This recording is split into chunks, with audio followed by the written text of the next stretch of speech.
학교도 제대로 나온 것도 아니고 1억까지 망했구나 약간 이런 생각이었는데 주식을 맥으로 시작을 했거든요. 돈이 되는 거 한번 보니까 시간을 갈아 넣자. 1년에 100기업 정도는 다니려고 했습니다. 와, 근데 이제 진짜 애널리스트로 간다면서요. 주린이 문턱 넘을 수 있게 손잡아주는 강의 하나 마련했습니다. 얻어가실 것들은 좀 있지 않을까 생각합니다.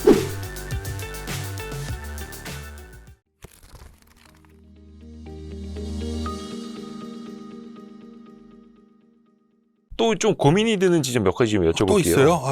많이 한 것 같은데. 아직 저희 숨도 안 쉬었습니다. 그래요? 네. 나 할 말 없는데, 더.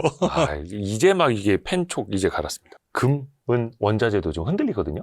에브리띵 랠리였다가 물론 이제 가상자산 논외로 하고 물론 이제 그것도 많이 올라서 조정도 있겠고 투기 자금도 이제 빠지고 뭐 선물 시장에서 이제 증거금리를 올려서 이런 영향도 있겠으나 이것도 뭔가 좀 상징성이 있어요. 그냥 원래는 에브리띵 랠리가 멈추면 주식시장도 흔들리지 않을까 했는데 네. 그런 생각도 이제 변한 거잖아요. 그러니까 어쩌면 지금 모든 것에 대해서 한국 증시는 좀 차별화된 행보를 보일 것이라는 것이 힘을 얻은 것 같아요. 미국 증시는 안 좋았잖아요. 그렇죠. 올해 나스닥이 마이너스입니다. 전 세계에서 한국 증시가 제일 좋습니다, 지금. 작년에도 그랬고. 예. 예. 뭐 어마어마한 지금 상위에 있어요. 그러니까 에브리띵 랠리가 약 흔들리고 있는 건 맞고 그게 이제 돌아가면서 흔들리고 있죠. 비트코인도 여기서 뭐 쉽게 못 돌고 있고 네네. 제가 그거 비트코인 전문가도 아닌데 여기서 예측할 수는 없지만 금은도 마찬가지고 근데 지금 확실한 거는 한국 증시는 좀 차별화된 흐름으로 가고 있는 건 분명한 것 같아요. 그 흐름 때문에 한국 증시가 뭐 유동성이 빠져서 흔들리고 뭐 이 가능성은 아직은 크게 공감을 얻고 있지는 않은 상황 같습니다. 이게 사실 왜 항상 투자하시는 분들은 아침에 눈 떠서 미국장 보는 게 그냥 네. 습관이잖아요. 그래서 어떤 지수가 어떻게 그럼 국장이랑 비슷한 게 뭐가 있고 근데 요즘에 상대적으로 미국장을 잘 안 보시는 것 같아요. 제일 쟤네 떨어져 우리 오른다. 안 보죠. 새로 네. 드신 분들은 특히 더. 네, 네. 그러니까 오히려 주식을 오래 하신 분들은 이제 미국장을 자꾸 보기 때문에 네. 시장을 고민이 더 많아지는 거고 새롭게 시작하신 분들도 의외로 많더라고요. 좀 네. 저도 강연 같은 데 그럼요. 가보면 그런 분들은 이제 어쩌면 고민이 예, 뭘 살까 고민이에요. 맞습니다. 살까 말까 이거 아니에요. 그래서 그러한 흐름들이 굉장히 강하기 때문에 예. 대중과 많이 접하시는 분들일수록 더 강하게 얘기할 수밖에 없을 것 같아요. 그러게요. 근데 이게 참 모르겠네. 미국 시장은 뭐 이제 나스닥 특히 이제 빅테크들은 캐펙스 투자가 너무 이제 부담이 되다 보니까 나스닥은 못 오르고 있고 근데 이제 전통적인 주식들만은 다우 30이 오히려 더 조금 더 올라가고 그리고 뭐 있고. 산업재 같은 건 좋았죠. 예. 미국도 월마트라던가 예를 들어서 캐터필라라던가 이런 것들은 가이던스 좋고 다 좋잖아요. 한국도 그러한 흐름이 나오는 거죠. 근데 한국은 이제 그것도 좋지만 기본적으로 미국 주식을 보셔야 되는 게 아까 말씀을 드렸던 건데 우리가 다들 미국 주식 좋아했던 이유가 뭐예요? 아, 미국 주식은 주주 환원도 잘해주고 자사주도 많이 해서 소각하고 근데 지금 돈이 없다니까요. M7 회사들이 여기다 캐패스 투자를 돈을 다 쓰고 있는데 이 돈을 갖고 지금 투자를 하고 남은 돈을 갖고 주주에게 돌려줄 돈이 어디 있어요. 그러니까 그 비율이 OCF 대비 KPX 비율이 구글이 그 좋다고 하는 구글이 0.9가 넘어갔고 아마존이 1.1이에요. 이미. 잉여 현금 흐름보다 투자해야 될 게 더 많아요. 그나마 해놨던 돈들이 있어가지고 버티고 있는 건데 이거마저도 올 연말이 지나가면 다 마이너스로 도는 거죠.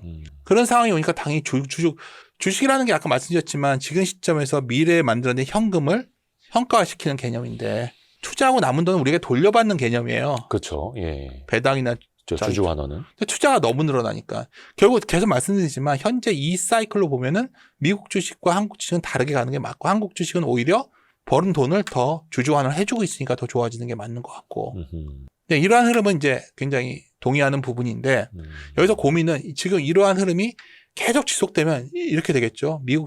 미국의 기업들은 계속해서 비용을 많이 쓰다가 더 힘들어지고 한국의 기업들은 계속 좋아지고 좋게 보는 분들은 이게 바뀔 이유가 뭐가 있냐 생각을 하겠지만 사실은 그 업체들이 여러 가지 다양한 가능성을 타진할 수밖에 없는 상황이 온 거 아닐까요?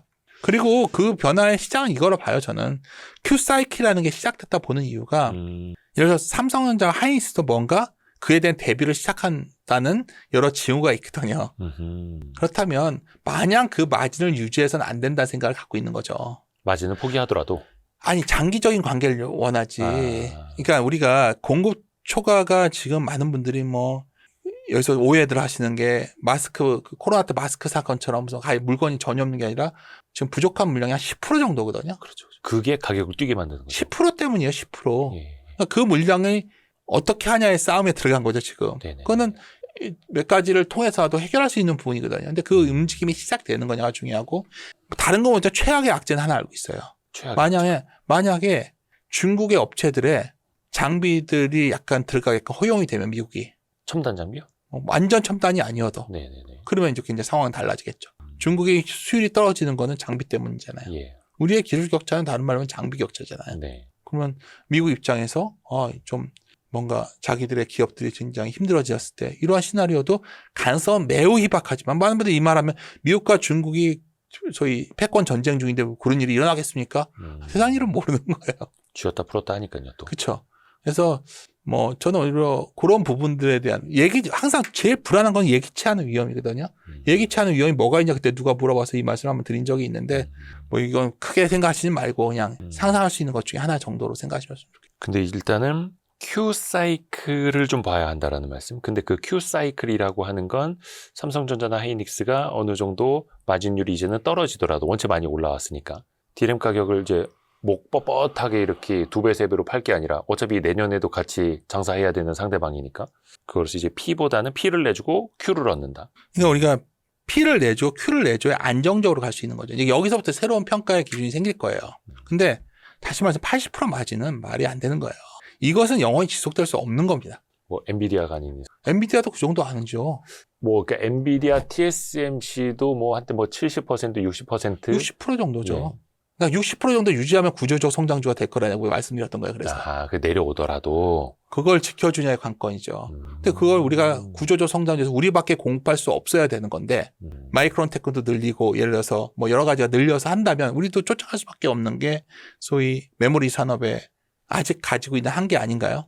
물론 최근에도 이제 마이크론 테크놀로지가 HBM을 비롯해서 이제 증설 발표가 좀 있었습니다만 한편에서는 그걸로 충분치 않다라고 보는 사람들도 있고 이게 이제 Q 사이클의 서막이다라고 보는 사람들도 있고. 그러니까 이번에 슬쩍 시즌에 예. 가장 흥미로웠던 기업들 중에 미국의 어프라이드 머티리얼스 같은 회사들이 있었잖아요. 가이던스 낼 때 보면은 내년까지를 굉장히 성장 전망을 내놓잖아요. 네네네. 어프라이드 머티리얼은 다 들어가는 곳이잖아요. 그렇죠. 그런 걸 보면 얘들이 뭔가 그 안에서 보고 있구나 이제 의심을 시작하게 된 거고 아직은 그 물량이 나오려면 한참 필요하죠. 그러니까 뭐 당장은 안 나오겠지만 분명한 거는 여러 뭐 장비나 이런 업체들의 수주 호황은 좀 올 수 있겠다 생각이 들어서 제가 말씀드린 거는 그런 사이클도 좀 어쩌면 올 시기가 왔다. 우리가 많은 분들이 저도 항상 똑같은 말 했잖아요. 와서 대형주 보셔야 되고 저쪽 얘기를 드렸는데 또 이러한 소위 사이클이 왔다고 본다면 또 이거에 대해서도 우리가 분명히 해볼 만하다. 2018년에도 전자랑 이쪽은 꺾였는데 소부장은 더 갔거든요. 뭐 상황은 좀 다르지만. 이제 이 매출의 흐름이 네. 이어지는 거. 그래서 어떻게 보면 그 밸류 체인을 같이 공부하시는 이유가 또 거기에 있는 거니까요. 근데 그 소부장 기업들이 사실 이제 코스닥에 많이 있고 코스닥 시가총액 상위 보면은 바이오, 2차 전지, 그다음에 반도체 소부장, 거기다가 뭐 로봇 기업도 있고 거의 이제 한 4개 섹터군으로 이렇게 있지 않습니까? 여기에서 또 실적이 나오는 데가 있고 아직 안 나오는 데가 있고 내러티브로만 가는 데가 있고 막 섞여 있어요. 그러면 이제 코스닥 측면에서 보면은 요거를 좀 어떻게 나눠서 봐야 될까요? 뭐 나눌 필요가 뭐 있으니까 좋은 기업은 하는 거고 그냥 내러티브가 있는 기업은 피하는 거죠. 주가 오르든 말든. 2월 18일이었나 19일이었나요? 뭐 그냥 냅다 코스닥 기업들 막 엄청 다 올랐잖아요. 최소한 시총 상위 있는 거 막 10몇 %씩 막. ETF 사서 올린 거죠. 그것도 ETF로 묶음으로 사니까 시총 상위 종목들 비중대로. 이게 또 얼마나 반복될 것인가를 봐야 하는데 코스닥이 지금 한 1150선 정도 있는데 저희가 2월 20일 금요일 오후 늦게 촬영을 하고 있습니다만 그게 사실 코스닥도 시장 정화를 한다라 했고 뭐 27년 1월 1일부터는 시총 300억 안 되면 이제 퇴출 대상이 되고 하면은 저 밑에 애들 떨어뜨리는 거지. 위에가 그 다음으로 뭔가 정화가 되는 건 아니잖아. 그 다음에 스텝이 있겠으나. 그러면 결국에는 저 밑에 있는 친구들은 촉수 엄금. 누가 뭐가 될지 몰라. 그럼 돈은 계속해서 코스닥 150에만 몰리지 않을까. 저는 개인적으로 이거는 정부에서 코스닥을 사라는 게 아니라 코스닥 150을 사라는 신호 아닌가 저는 그렇게 받아들였거든요. 그럼 코스닥 150 잘 못 가겠죠. 150 내에서도 골라야 될 회사들이 나와야겠죠. 물론 이제 그 선별할 수 있는 능력이 있으면 압축해서 가야죠. 그러니까 우리가 여기서 이제 또 말하면 또 이것도 좀 복잡해지는데 코스닥 150을 이제 ETF가 정말 대안이 되잖아요. 항상 코스닥 정책 나오면 12월부터 해가지고 1월에까지 막 맞아요. 움직이다가 네. 말고 이랬던 이유가 뭐냐면 코스닥 150에 있는 상위 업체는 항상 거래소로 움직이려고 하잖아요. 전학하죠. 그러니까 핵심은 결국 주식 수를 줄이고 뭔가 퇴출 기업도 내보내고 기업들도 변화가 있어야 돼요. 코스닥 기업들이. 코스닥 시총 상위주에 바이오가 상당히 많은데 네. 바이오들 기업 중에서 숫자가 안 나오는 기업도 상당히 있는 거 아시죠? 네. 그런 기업들이 왜 그냥 우리가 많은 기업들을 이제 글로벌하게 데이터를 다 보잖아요. 우리가 반문해야 되는 건 이런 거예요. 올해 가장 강력한 상승을 보인 건 우주예요. 테마로 구리 잡자면. 네네. 스페이스X 덕분에. 근데 우리나라에서 우리가 로켓을 막 강하게 쏘는 나라도 아니고 미국의 우주업체를 사는 건 이해가 가지만 한국의 우주업체를 굳이 살 필요가 있나? 내러티브로 같이 간 거. 로봇 얘기를 할 때도 우선 다이내믹스가 한국 회사인가요? 그러니까 제 코스닥에 그런 내러티브 시총 상위주에 그런 게 꽤 많다는 건 알고 계시죠? 많죠. 그러니까 저는 전반적으로 이게 무조건 저 밑에 있는 뭐 매출이 적고 시총이 적은 것만의 문제가 아니라 상위주까지도 뭔가 변화들이 필요한 거죠. 네. 시총이 아까 말씀드렸잖아요. 지수가 못 간 거지 시총은 어마어마하게 가 있다니까요. 시총은 5배 오르는 동안에 지수가 안 오른 거예요. 그럼 그 시총의 거품을 제거해야지 우리가 재평가 국내에 들어가지 않을까 보고 있고, 그나마 그 중에서 소부장에도 말씀드린 거는 소부장은 투자 사이클 오면 그래도 숫자가 나오는 기업들이 꽤 많거든요. 예. 그래서 굳이 코스닥 150을 살 바에는 소부장에서 그래도 밸류가 어느 정도 올라와 있지만 그래도 숫자가 입증된 것들 사는 게 낫다. 저는 이렇게 판단하고 있습니다. 지난번에도 나오셨을 때 말씀해 주셨습니다만 내러티브로 너무 이제 앞서가는 것들 좀 과하다는 말씀도 해 주셨었고, 아 맞다, 요즘에 그 윤세님 보니까 직접 애널리스트 초청해갖고 대담도 많이 하시더라고요. 진행도 많이 하시고. 아니 근데 그때 한 2번 했던 섹터별로도 건데. 그렇고. 예, 그거는 이제 뭐 다음부터는 이제 아마 정기적으로 할 것 같은데 지금 예. 아니 이제 그 인터뷰 하다 보면 네. 뭔가 이제 필이 딱 오는 꽂히는 게 있지 않습니까? 섹터별로. 제일 고민은 아까 이 대표님도 말씀하셨는데 예. 좋게 보던 것들이 많이 올라왔다 보니까 예. 자신이 없는 거죠. 이제 좀 싼 게 안 보인다는. 네. 투자라는 게 그런 거 아닌가요? 내가 치고 싶은 보기 좋아 치고 싶은 공이 잘 안 오니까 그게 고민인 거죠. 커브를 기다리고 있는데 자꾸 슬라이더만 들어오고. 아니 헷갈리고. 그거보다는 그냥 내가 여기서 잘못 치면 파울이나 아웃될 것 같아서 안 치는 거죠. 내가 안타를 치거나 홈런을 칠 수 있는 종목이 보였을 때 치는 거 아닐까요? 슬라이더의 문제가 아니라 내가 그 공을 받아칠 수 있냐의 문제인 거예요. 근데 이제 내가 이 공을 안타로 만들 자신이 없는 거죠. 플라이 아웃 되거나 땅볼 될 것 같으니까 손이 잘 안 나가는데, 어쩌다 이럴 때 있잖아요. 정말 너무 원하던 공이 오면 담장을 넘길 수도 있는 거 아니에요. 그럴 네네. 때가 자신감 있게 스윙을 할 때인데 스윙을 힘을 크게 넣어서 포지션을 시기가 되지 않을까요? 그런 시기는 지금은 아닌 것 같다는 말씀 드릴 뿐이에요. 그러니까 제가 여기서 공이 뭐 이 공을 칠 수 있냐 없냐, 어떤 공이든 잘 치는 사람도 있을 수 있죠. 이럴 때 더 공치기 좋아하시는 분들이 있을 수 있고 안타를 낼 수 있는 사람이 있고, 각자에 따라 다른 거예요. 그러니까 네. 제가 아까 니체이까지 했던 거는 각자 자신이 어떤 스타일인지 이해하지 못하고서 시장에 뛰어들면 결국은 동일한 결과가 오거든요. 그러니까 지금 이러한 공을 잘 치는 분들도 있을 수 있고, 근데 그거를 저 사람이 공을 잘 쳐, 저 사람 흉내내서 스윙하면 될 거야, 이건 틀린다는 거죠. 본인의 덩치도 알고 파워도 알고 기교도 알아야 되는데. 내가 스윙해서 쳐야 직접 투자지, 남 치는 거 보면서 약간 표현이 좀 그런데, 근데 되게 그 소위 아까 말했지만 시계추가 이쪽에 오면 대개는 그러한 흉내내기에 급급하게 되거든요. 이게 이제 어디서나 주식 이야기 할 때는 표현으로 나타나는 건데, 그렇잖아요. 과거서부터 우리가 항상 이 얘기가 나올 때마다 다시 그런 얘기가 나오겠어 하지만 항상 또 나오잖아요.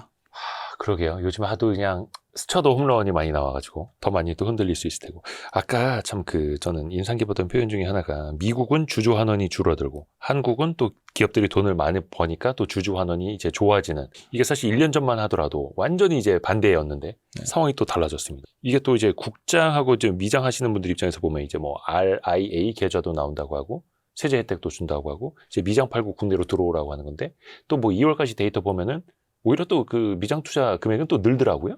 완전히 이제 별개가 된 건지, 상대적 매력도 보면은 주가 올라가는 것도 그렇고 실적 추정치도 그렇고 국장이 되게 압도적이잖아요. 어떻게 좀 구분을 해서 보면 좋을까요? 제가 미장 투자를 잘 안 해요. 제가 잘 알 수 없는 부분이고, 다음 미장 투자 위주로 하는 또 친한 친구들, 동생들이랑 물어보면 당연히 미장으로 가죠. 생각보다 그렇게 옮기기가 쉽지 않죠.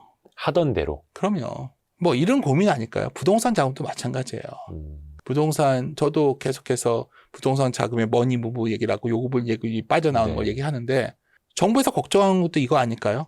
주식이 올라오면 주식 팔아서 번 돈으로 부동산을 사거든요. 그렇죠. 이게 그렇죠. 제가 네, 뭐 이러면 하는데 그게 가장 두려워하는, 그러면 갑자기 부동산이 더 튀면 어떻게 돼요? 대통령께서 계속 SNS 보내고 걱정하는 이유는 저는 이 부분도 있다 보거든요. 워낙 시장을 잘 아는 분 같기 때문에 주식시장이 이렇게 올라와 버리면 주식해서 팔고 집 삽니다. 왜 그 자금 출처 뭐지 이거 그 자금 조달 내역서 쓰잖아요. 집 살 때. 그쵸. 근데 최근에 그 주식 투자 자금이라고 쓰는 사람들 당연하죠. 많대요. 실질적으로 노리는 사람들도 많고. 그러니까 그러니까 우리가 이제 많은 분들은 야, 이제부터 시작이야. 하지만 많은 경우에 많은 투자자들은 반대 시나리오도 많이 생각하는 거죠. 그래서 부동산이 올라간다 말씀드리는 게 아니라 어쩌면 모든 시장이 연결되어 있는 거예요. 아까 금은도 말씀드렸지만 모든 시장이 연결되어 있기 때문에 이쪽이 이러면 이쪽도 움직일 수 있는 거 다 돌아가면서 이게 영향을 주고받으면서 어떤 균형점을 향해 갑니다. 그러니까 제가 이제 말씀드린 건 모든 것이 멈춰 있거나 적응하지 못한다는 생각을 하시면 안 돼요.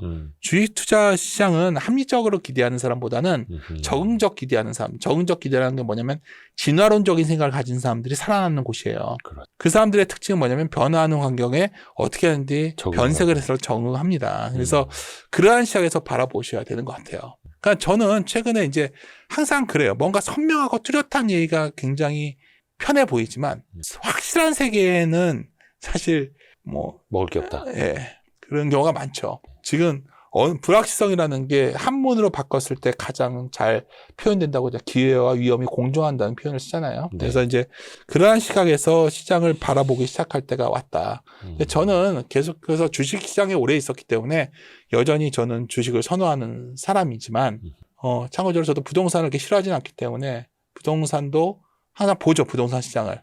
근데 또 일각에서 말하는 것처럼 마치 이제 부동산은 다 망하고 주식만 되고 이런 시대가 올 거냐? 그건 동의하지 않습니다. 어떻게 보면은 그 불확실성이라는 그 단어 안에 기회와 위험이 있다라고 말씀해 주셨는데 그거들 뭐 한 2천, 3천, 4천 선에서는 우리가 이해할 수 있었지만 지금은 오히려 확실한 혹은 확실해 보이는 시장에 좀 역설적인 상황에 놓여있다. 이렇게 그게 볼 수도 어디가 정점인지 모르겠지만 그렇죠, 정점은 모르죠. 그러니까 우리는 항상 배운 건 딱 하나 하고 말씀드렸잖아요. 뭐 덤벼들 때 피하고 조심할 때 나서자. 남들이 조심할 때 나서고 남들이 덤벼들 때 나는 피하려 한다. 남들이 탐욕스러워할 때 공포를 느낀다. 탐욕까지도 아니에요. 그 정확히 알 수. 탐욕과 공포를 어떻게 정의하겠어요? 너무 그 금융 위기적 상황이고 항상 뭔가 많은 사람들이 막 덤벼들고 공격적으로 나설 때 한 발 빼고 물론 추세 추종은 그때 지르는 거고 뭐 그런 방법이 있죠. 그거는 뭐 차트 보면서 하는 방법이 있고 저 같은 사람들은 예를 들어서 전자를 가장 강하게 아마 여기 와서 떠들었을 때는 7, 8만 원대였던 것 같아요. 네. 그때는 막 흥분해 있어가지고 막 제가 맨날 음악 틀어드렸었거든요. 강연 같은 데 가도. 최후의 5분이라고. 맨날 군가 틀었었어요. 그러니까 군가? 예, 최후의 5분이라고. 마지막 그거에 남았다. 하고 강연회 때 뭐 들으신 분들 꽤 많을 거예요. 예. 뭐 3% 강연에서. 용기를 내라, 뭐 이겁니까? 사람들이 근데 그럴 때는 너무 확신이 생기는 거죠. 왜냐하면 위험이 적은데 상단은 커 보이니까. 근데 또 상대적으로 그때는 관심들을 덜 갖게 되고. 그걸 갖고 힘을 얻는 거죠. 관심들이 없구나. 불안해하는구나. 항상 우리 윤센 님이 함께 고민하시죠. 이런 표현 많이 쓰시는데 참 주가가 안 좋을 때도 고민이 되고 주가가 너무 좋을 때도 또 고민이 되는 게 이 주식시장의 또 속성이라는 거예요. 하나만 고치시면 돼요. 그건 조심스러운데 예. 저도 이제 뭐 여기 와서 주식 투자한다 말해도 문제 안 되니까 드리는데 주변에 이렇게 계속해서 그래도 오랫동안 성과를 보내는 사람들의 특징이 남의 것을 이렇게 많이 보지 않습니다. 남의 떡은 다 커 보이는 거예요. 작년부터 주식을 열심히 하시던 분들 다 100%, 200% 수익 나셨잖아요. 많이들 냈죠. 작년 시장. 예. 그 돈을 자신을 위해서 좀 더 쓰시고. 여기서 이제 많은 분들이 막 그 끝이 어딘가를 궁금해 하시고 막 너무 내가 끝까지 다 해야 되는데 하지만 또 우리가 좋아하는 공이 올 때가 있다니까요. 그건 제가 자신 있게 말씀드릴 수 있어요. 정말 제가 기회는 늘 오죠. 항상 옵니다. 근데 기회를 잡는 사람들은 먹었을 때 챙겨놔야지만 그 기회를 잡을 수가 있어요. 그래서 너무 뭐 지금 막 여기서 막 무너져라 하셔도 안 되고 시장이 어디까지 갈지 누가 합니까? 근데 저는 요즘 투자 열심히 하는 거에 대해서는 그렇게 선호하지 않죠. 열심히 해야 될 땐 작년이었죠. 그게 제가 드리고 싶은 말의 핵심이에요. 거꾸로. 그래서 항상 우리 또 윤센님의 도움 말씀이 필요한 거고요. 2월 26일에 더 팀 윤센이 무료 강의 라이브를 하십니다. 목요일 저녁 7시고요. 며칠 안 남았습니다. 고정 댓글에 그 URL 있으니까요. 그거 타고 신청하시면 됩니다. 항상 도움 말씀 주셔서 너무나 감사드립니다. 윤지호 경제평론가님이었습니다. 고맙습니다. 네, 감사합니다. 아유, 고생하셨습니다. 고생하셨습니다.